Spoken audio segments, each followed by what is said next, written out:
Back when I worked at Exchange Bank, our president, Bill Schrader, had always tried to instill in everyone in the organization that it's our duty to give back our time, our talent, and our treasury as good citizens of our community.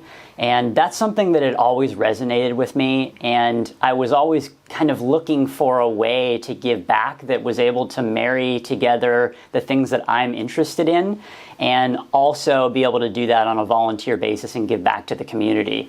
And I'm interested in technology, the outdoors, land navigation, medical, hiking, leadership, a lot of different things. And I was having a difficult time finding something that I could really bring those interests together with. And in 2008, I started looking a little bit more intently to find something.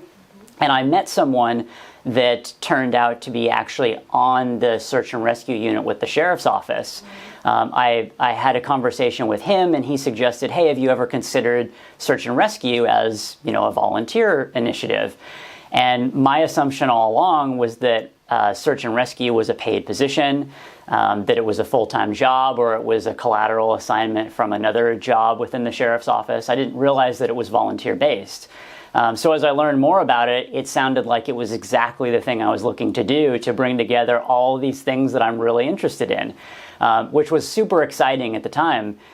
So I applied. You go through an interview process, and after that, if you make it through the interviews, you go through about a year-long background check process. And went through all that, and in about the spring or May or so of 2009, I actually got on the team, went through basic training, and then from there just kind of continued to progress. The team is made up of about 50 people. It kind of varies a little bit, plus or minus 10 or so usually. The team focuses on missing and lost persons in Sonoma County primarily, but we also help out neighboring counties, Marin, Mendocino, Solano, Napa. Sometimes we even go up to the Sierras for larger mutual aid calls. And generally what we're doing is we're searching for either missing hikers, despondent individuals, sometimes even suicide victims, dementia patients, Alzheimer's, a pretty broad range of things. So search and rescue it's really an emergency. Every incident, every call that we get is an emergency. It could come 24/7, any time of the day, any time of the year. And when we get the call, we mobilize the team, the equipment, and we go out to wherever the person was reported missing from. And we mobilize a search effort from there. So that effort can vary depending on the type of missing person that we're working with or the location in terms of geography. But the team has a lot of experience. We have a lot of management experience in terms of search management and a lot of ground search experience as well. I initially started out, like everyone on the team does, as what we call a ground pounder. Ground pounders are the most important component of the team. They're the people that are out in the field on search incidents, actually looking for these missing hikers or despondents or missing kids at times, Alzheimer's patients. So they're the folks that are out there actually doing the searching. So that's how I started. And then from there, I became a search manager.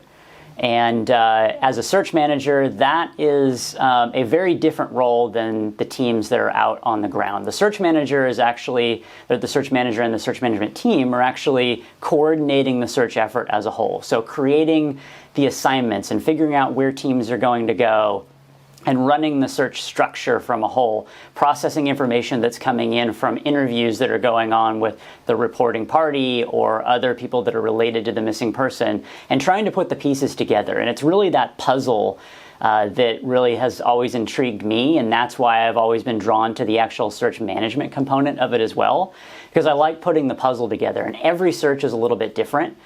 So you've got, like I mentioned, all these different types of missing persons, but within those, every incident has its own set of circumstances and it's its own puzzle. No two are ever the same. I've never had two searches that are the same over the last 10 years. It can be difficult at times, depending on the situation, to keep everyone motivated and in good spirits, certainly because some of the situations we deal with can be really difficult. We spent a lot of time working on the fires over the past few years, starting with the Tubbs Fire. We did a lot of work here in Santa Rosa, which was home for just about everyone, which made it more difficult to begin with. But also, we had never worked in that capacity before on wildfire recovery. And now it's something we've done every year for the last 3 years, unfortunately. But some of those situations can be really sad, obviously, depending on what you're dealing with. And it takes everyone trying to really pull together and understand what the ultimate goal is of what we're doing. And while we don't always bring everyone home alive in some cases, we do bring them home. And the ultimate goal here is to bring people home. Obviously, we want to bring people home alive and safe, and that's what we're trying to get out there as quickly as we can to do. But sometimes that's not even a possibility given the scenario. So as searchers, we have to continue to think back on, what are we really here for? What's the purpose?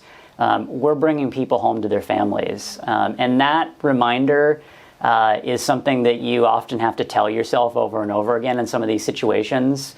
But as you get more experience with doing these sorts of things, you get better at remembering what the ultimate idea there is as well. In 2017, the Tubbs Fire in Santa Rosa, that was the first experience that we as search and rescue had with post-wildfire work.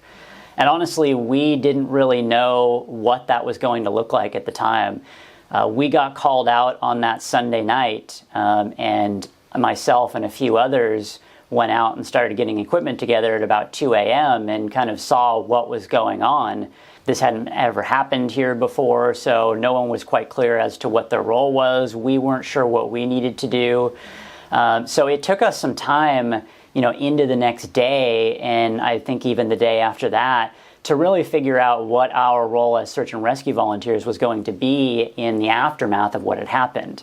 Obviously we aren't frontline law enforcement or fire people, so we aren't out evacuating people, pulling them out of their homes and such to get them to move along to safety. Our job often comes in the weeks that follow.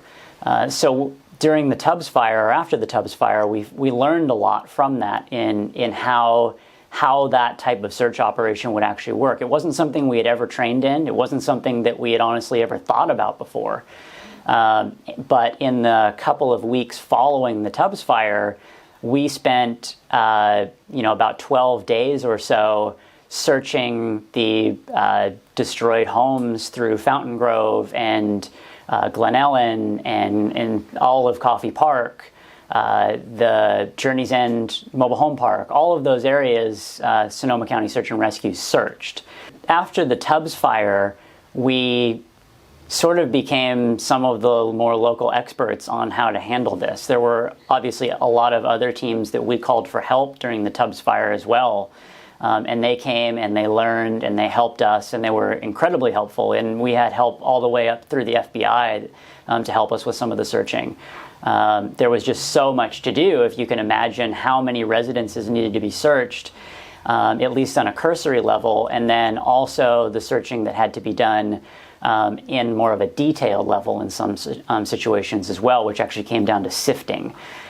So there was a lot of human resources that were needed to be able to accomplish that. And we learned a lot. The other search and rescue teams in the Northern California learned a lot as well. And, unfortunately, we turned around, and then not long after that, in the following years, we've done more of the same, and we've helped our neighbors out and return the favor as well. We spent a couple of weeks up in Paradise in Butte County as part of the largest search and rescue effort ever in California state history. Every day they were turning out 200 plus volunteers in an incredibly complex organizational structure that was part of the fire effort that was going on as well. And that was the same, very similar effort, but a lot more organized because we had learned a lot. So we were able to come in, and when we came to properties, we were able to hit them first with drones with thermal imaging to see if there were any hot spots. And then we were able to send canines in afterwards cadaver dogs in for a quick sweep, and then once everything was determined to be completely safe and nothing was turned up, we would send actual ground searchers, ground pounders in there to actually do an even more detailed search on these residences. So we learned a lot and we grew a lot, and fortunately or unfortunately, the search and rescue teams in Northern California and even in Southern California as well have become kind of experts in how to search in the weeks that follow some of these disasters.